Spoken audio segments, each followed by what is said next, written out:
If you know what I'm talking about, yeah, exactly, right? So on October 2nd, in this very place, I gave you a prediction. And it's a prediction that I have had since I was like a kid. So I grew up just outside Chicago, Cubs fan since I was a kid. My grandfather was a Cubs fan. We'd score games together. I listened to the games working on a farm. Jack Brickhouse, Harry Carey, Ryan Sandberg, the whole bit, right?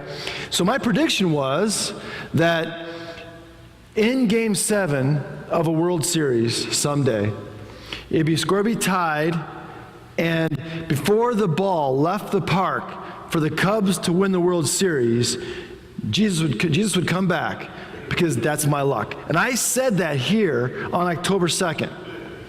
Now last Sunday, the Cubs were down 3-1 to the Indians. I thought, we're safe. We're good. It's the Cubs. They're going to lose. So I got 108 years to back that up. But then, come Monday, they win. And they win on Tuesday. Now there's a Game 7. I'm like, uh-oh, Game 7. Then comes the game. It's 6-3. Then it's 6-4. Then it's 6-6. In the 9th inning. I'm like, uh-oh. Like, how many of you are a little bit worried? Just like a little, it's just like, dude, like Frank's right, you know? Now here's the thing, I'm not a prophet, but that's pretty doggone close for 108 years, right? To be like that close. Now here's the thing, I know why I was wrong. I figured out why I was off. Because I didn't account for the rain delay. I didn't, because it says right here, in Matthew 25, verse 5, it says, as the bridegroom was delayed, all of them became drowsy and slept. But at midnight there was a shout, and they won after midnight. So if I had actually taken into account the rain delay, Jesus might have come back. All right, so good news is, curse is broken, Cubs win the World Series, and we're all still alive. Here's the bad news. So again, I grew up with the Cubs. Here's the bad news right here. I brought my family out here for a new life. So they have to put up with the whole lovable losers. There's always next year. My kids grew up in Arizona. But look who's next on the all-time biggest title droughts. The Arizona Cardinals. So now, man, and I ain't got 61 more years to wait for another championship, but who knows? We'll see what happens. All right, but until then, until Jesus comes back, we're going to talk about the end game. We've been talking about this for a few weeks now, and we've been looking at kind of the end of the world stuff, but not just in terms of the end of the world, because what we said, our basic premise, our theme is this: your end is the end for you. What that means is this: we can look toward the end of the world and what's going to happen, but in reality is, when you die, that's the end for you. It doesn't matter what the big end's like, because that end is yours. And this book we call Revelation should speak to that end. I know the book is complex and is confusing and oftentimes it's controversial. I understand that. But not because of what it says as much as the way it is written. The people who read and wrote these texts, this book we call Revelation, they knew it had hope for them. It gave them encouragement. They were really suffering in difficult times of persecution under Nero in particular, and in Rome in general. And so they reached out to each other for encouragement, and this book did that. And it's meant to be passed on to us to give us encouragement when we face times of persecution and suffering and trial. It's for us as well. But the difficulty is, it has this strange writing style that we call apocalyptic, that they understood, that we just kind of don't get as much. It had its own way of writing and of reading and of understanding. Like you have like a business letter has a certain set of rules, or a poem has a certain set of rules. Well, so did this kind of literature. And is that difficulty, that disconnect between that literature and our understanding, that is kind of the problem. One of the things that they did that we're not used to is they used layers of meaning and cycles and images. They're talking about feelings and emotions and hope and all these things in a very complex, connected, layered way. So you remember the idea of tracing paper when you were a kid? You had like this, this photograph or this picture, and you lay tracing paper over the top of it, and you can trace out what you wanted. Well, it's kind of like that. You had layers of God's history, and they would put tracing paper over it in a sense and see their lives, their moment, their sufferings in light of these layers of how God acted in the world, and they drew a new image for what God was doing in their lives as well. And so we look at these layers, and there's one particular layer, one thread. I want to make sure as we get to the end of this series that you take away with you, something that you can kind of hold on to and take with you the rest of your life. And it begins actually in the very beginning of the book, and it kind of threads its way through. So in Revelation chapter 1, verse 4, very beginning of the book, it says, John, to the 7 churches that are in Asia, grace to you and peace from him who is, and who was, and who is to come. And you kind of see from the beginning of this tracing paper being kind of laid out. This God who is with us today, who was, and is to come. And this thread is something you can kind of tuck away and hold on to. It occurs again in chapter 4. And the 4 living creatures, each of them with 6 wings, are full of eyes round and inside. Day and night, they without ceasing, they sing, Holy, holy, holy, the Lord God Almighty. And then the tagline, who it was and is to come. And that sounds familiar because we talked about it a few weeks ago, but in the book of Isaiah, Isaiah is facing this tremendous time of uncertainty. They're under a period of war, and the king has just died. So there's this political uncertainty in their world. Sound familiar? All right, so there's this political uncertainty, and he has a vision of God on his throne, and there's these angels floating around and singing, Holy, holy, holy is the Lord God Almighty. Like, don't be worried, Isaiah, God's got this. No matter what happens to the king, God's in control. And then Revelation takes that image and kind of layers it with his kind of theme of the God who was, back with Isaiah, who is with you today and is coming again. You see that? Then later on in the book of Revelation, we have this again, a third occurrence. And this is a little different. This is where it gets a little kind of wonky, a little confusing. So the center of the book of Revelation is in these 3 sections of 7. There's these 7 angels who are given seals to open. And then there's these 7 angels who are given trumpets to blow. And there's these 7 angels who are given bowls to open or to turn over. And each of these 7 has a common theme. And one of the main themes is only God can undo what God has done. So if you read these 7 angels, what they do, they undo in reverse order what God created in Genesis.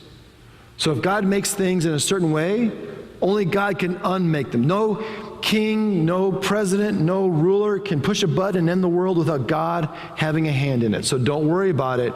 God's in control. That's kind of the general idea of these 7. But each time the story's told in these cycles, it gets worse. It gets more intense.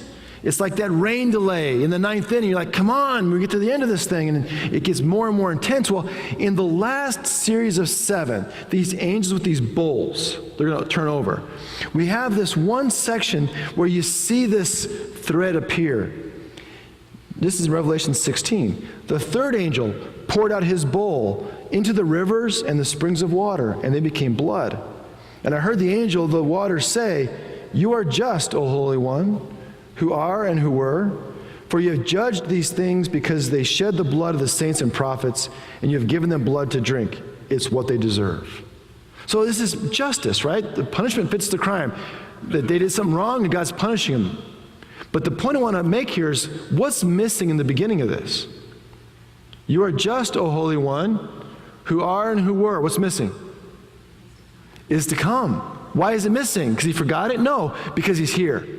It's this building up. He's coming, and by this section of Revelation, he's here. And it's this reminder that God is present in our world. And you see this movement toward God revealing himself more and more in our lives. That God was on his throne, God is on his throne, and will always be on his throne. And there's some very very practical applications to this who was and is to come in our lives today. This Tuesday, about half of Americans will be excited. They'll be thrilled because their person won the presidency. There'll be another half of Americans who'll be ticked off and angry and upset and depressed because their candidate didn't win the presidency. Here's the thing. We still serve a God who was and who is to come, no matter who wins that election. And that should color how we live our lives. So if you're one of those folks who is excited because your candidate wins on Tuesday, be gracious. Be kind. Don't rub it in anybody's face. Don't gloat. Don't, just be gracious because your king is still on his throne in heaven. The second thing is this. If your candidate loses, don't be depressed or angry or take it on your keyboard or unfriend everybody else who voted against your candidate. Block them and unblock them and not them with Twitter. Don't do that. It's okay. Because the God who was and is to come is, guess what? Still on his throne. And when we die, none of us are going to Washington. When we die, we don't go to Washington. We go be with the God who was and is to come and is still on his throne. So don't forget that on Tuesday. That thread still applies to us today. And not only that idea meant it was to be played out in our endurance. The people in our lives are watching us. They're watching the early Christians, how they lived. When they were being persecuted and suffering and going through tough times, people were watching how they responded. They're watching you today. How you handle suffering and injustice matters. Do you show grace? Or do you walk around defeated and dejected? Do you walk around with hope and kindness for those around you? Or are you one of those folks who just feels deflated and dejected? Do people see you and go, man, I want to be like that person. I want to know what they know. They're kind and they're hopeful and they got a smile on their face. Or are you the people that they're like, man, I want to be like that person, man. They're just kind of down in the dumps. How do you handle life? Well, that was being asked of these early Christians, and it's being asked of us. Are we a people of fear or of faith? Of hope or of heartbreak? And so this call to endurance that we see in Revelation, to endure and be faithful, isn't just for us. It's for those around us too. The endurance, that call to endurance in Revelation was their legacy. It was this practical expression of the God who was and is to come. They believed that, and it showed in their lives in their patient endurance. In Revelation chapter 1, it says, I, John, your brother, who share with you in Jesus the persecution and the kingdom and the patient endurance. Revelation 13 says, let anyone who has an ear listen. If you are to be taken captive, into captivity you go. If you kill with the sword you must be killed. Here is a call for the endurance and faith of the saints. 14:12. Here is a call for the endurance of the saints, those who keep the commandments of God and hold fast to the faith of Jesus. It wasn't just for themselves. It was for others because the world is watching. There's a book that I read years ago, and it's going to be turned into a movie here in a few years, called Silence. It's a Japanese novel about a time when the samurai kind of ruled Japan. And there's a time in that period where Christians were under persecution. And so the church sent priests into Japan to kind of be underground and kind of support these churches as they're getting started. And a lot of these priests ran into real trouble and persecution. It's really a good book. You really enjoy it. Well, maybe not enjoy it, but it's a good book. It's a tough book. But in the story, there's this one man, a Japanese man named Kichiro, I believe is how you pronounce his name, and he would always go to this priest in hiding and say, I'm sorry, because today I denied my faith in Jesus. I couldn't do it. And he did this again and again and again. And the priest would say, look, you've got to decide. You've got to make a decision. Stand for something. You got to endure. You can't just give up every time. And this man said to the priest a really hard question. What he said was this: well, it's not fair. It's not fair I was born into this situation, where I'm under persecution. I mean, what if I was born someplace else where they weren't being persecuted, where I can just be a Christian and it'd be easy? I want that version of Christianity, not this. The truth is, we're all going to face times of persecution and suffering and difficulty. And this book is meant to speak to that. The endurance of these folks who wrote this is called to our endurance. And when it talks about endurance in Revelation, it's not just talking about like looking forward to some goal we can see, touch, and feel. Like, it's not like, enduring the fourth quarter of a football game, or enduring through the ninth inning, or enduring through school till you get your diploma. You can see those things. You can see the diploma, the goal line, home plate. You can see that stuff. But this kind of endurance is talking about is bigger than that. It's eternal, and it enwraps our entire life. In 1 Corinthians 2, Paul writes, "No eye has seen, nor ear heard, nor the human heart conceived what God has prepared for those who love him." He's saying it's going to be great. It's going to be awesome. You can't see it. You can't even conceive it. It's going to be so awesome. But endure till you get there. And it's hard to endure when the goal is unseen. And so Revelation begins to use images that kind of pull back the curtain on that spiritual reality, right? I mean, it talks about the past, and it's layering, but it also kind of pulls back the curtain and says, this spiritual reality is huge, and that's your goal. Your goal is eternal and life-changing. So you have this kind of dualistic view in Revelation, which is kind of tough, that God's in charge of the things in heaven as he's in charge of the things on earth. And we get to see kind of both intersecting in the book. In the Lord's Prayer, we even pray, your will be done on earth as it is in heaven, right? We have this connection. We see that in this book, and sometimes that can be a little confusing because the end game does have spiritual consequences. We're talking about spiritual things, not just earthly things here. And one of the main points of this spiritual connection is this. The end game, this parallel universe between spiritual and natural, this middle part, the end game is actually over. The end game's over. The game was won for you and for me 2,000 years ago. When Jesus died on a cross outside Jerusalem and rose again, the game's over. The score's done. But Satan is still going to take as many folks with him on the way out as he can. And that's the danger. That Satan's not going to go quietly into the night. He's going to fight and scrap and claw for each soul he can get his hands on, including yours and mine.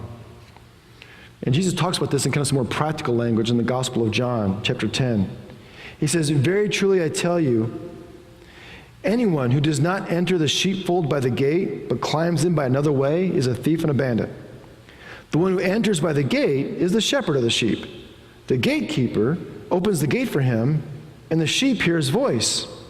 He calls to his own sheep by name, and he leads them out. Then in verse 10, the thief, though, comes only to steal and kill and destroy.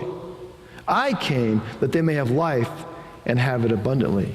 So you got a shepherd who cares about you and loves you and lays down his life for you, but you've also got an enemy, a real enemy, who's out to destroy you and bring you down.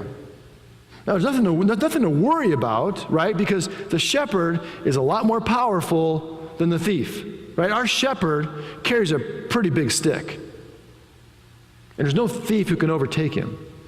But it's up for us to stay with the shepherd. The game's been won. Game's over, but you got to stay with the shepherd. And too often I see Christians who kind of like, they wander off. They're like, oh, well, there's thieves, but not really. Or we don't take our spiritual reality real. We kind of like, it's just stuff. We don't take, and I know it's hard to talk about Satan and demons and all this kind of crazy stuff, but it's a reality that the Bible talks about, and it warns us. It says, look, don't be afraid of it. Don't look at, Satan as some boogeyman that's going to get you, or that, Satan's on every little corner, that, I couldn't get in my parking spot at Walmart and Satan did it. No. Or that, the devil made me do it. It's not that. It's not, don't be like worried about it. You got a shepherd who can take care of that stuff. But you got to stay close to the shepherd. And the other reality is don't blow it off either. Don't ignore it.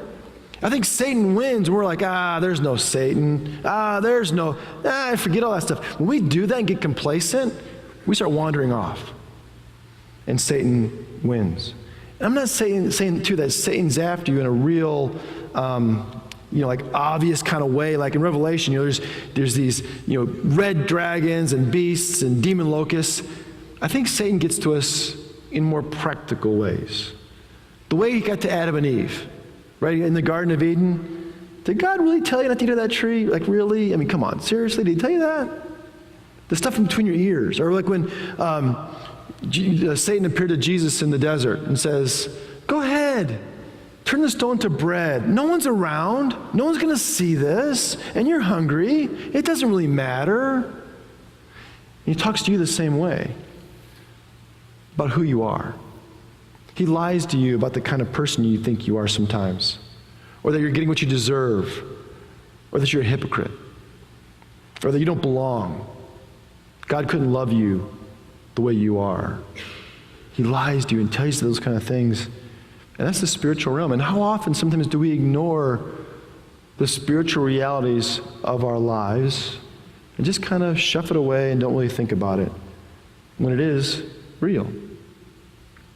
In the Old Testament, there's a great story, one of my favorite stories in the Bible, about a prophet named Elisha. And at the time of this guy, there was an army of a country called Aram. And Aram had been attacking Israel again and again and again, but God had been talking to this prophet Elisha and giving him the inside scoop on what the king of Aram was planning. So God would tell Elisha would tell Israel, and they would be able to defend themselves. And eventually, the king of Aram's like, what is going on? How does this guy know what I'm planning, my secrets? So he thinks he has a spy. So he goes to all of his men and says, okay, who's the spy? Who's giving all this information out? And they say, look, it's not us. What there is there's this prophet guy down in this town called Dothan. He's down there, and God's telling him what you're saying at night and in your secret chambers. Well, rather than stop attacking Israel and listening to God, this king from Aram's like, well, forget that. I'll go kill the messenger. And he sends, I'm not kidding, he sends an entire army, horses, chariots, the works, to the town of Dothan to kill one man. And they go at night. Like, who is this Elisha? Is he like Chuck Norris and Jack Bauer combined? I mean, why send an entire army after this guy? Well, he does. He sends his armies like around the entire town at night. They get the whole town surrounded. Well, in the morning, Elisha's servant wakes up, scratches his eyes, goes to get some coffee and donuts for Elisha, and he sees this huge army. He's like, oh, dude, this is bad. This is really in trouble. So he goes back to his master, to Elisha, and he gives him his donut and coffee. Like, look, there's this army out there. We're in trouble. We're going to die.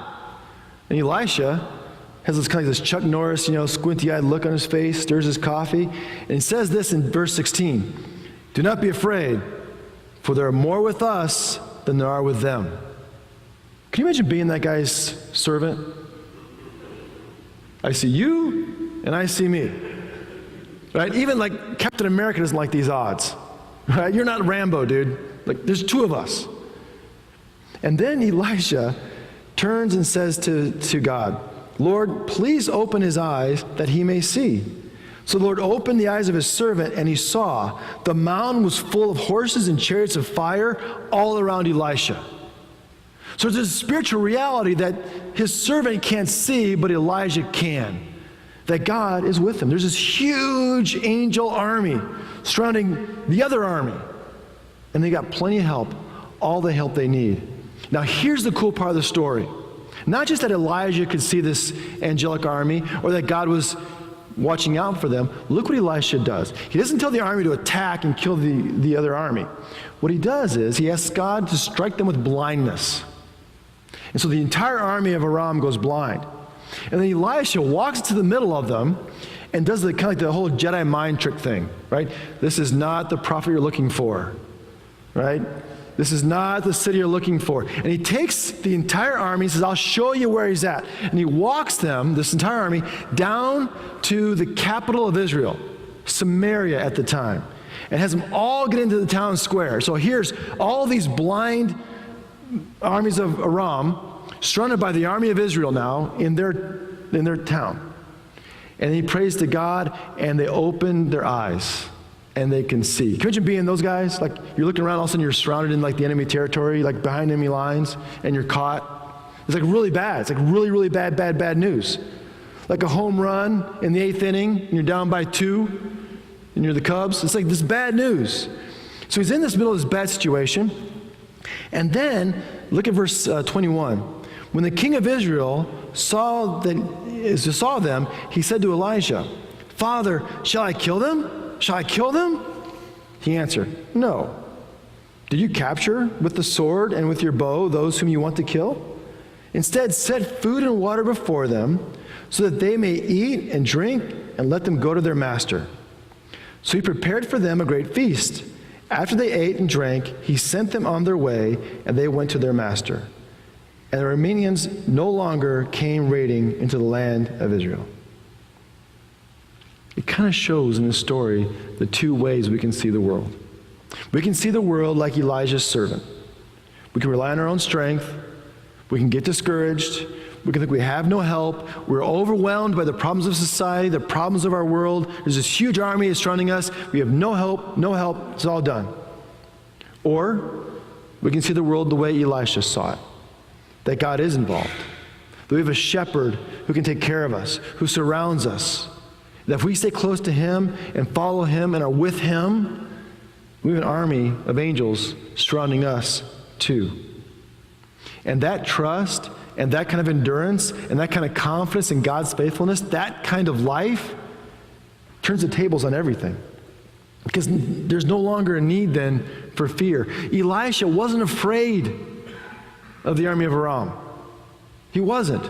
And so instead of being angry and vengeful and hateful, what did he do? He said, show compassion. Give them something to eat. Give them something to drink. Take care of them. We're not afraid of them. Our God's bigger than them. So we can show the compassion that God shows to us to them. So we're not afraid anymore. We're free. In the book of Romans, we have this spiritual, supernatural vision that God continues to call us to. It says, if your enemies are hungry, feed them. If they are thirsty, give them something to drink. For by doing this, you'll heap burning coals on their heads. Do not be overcome by evil, but overcome evil with good. And that begins and is only possible by enduring and trusting a shepherd who is and who was and is to come. Let's pray together.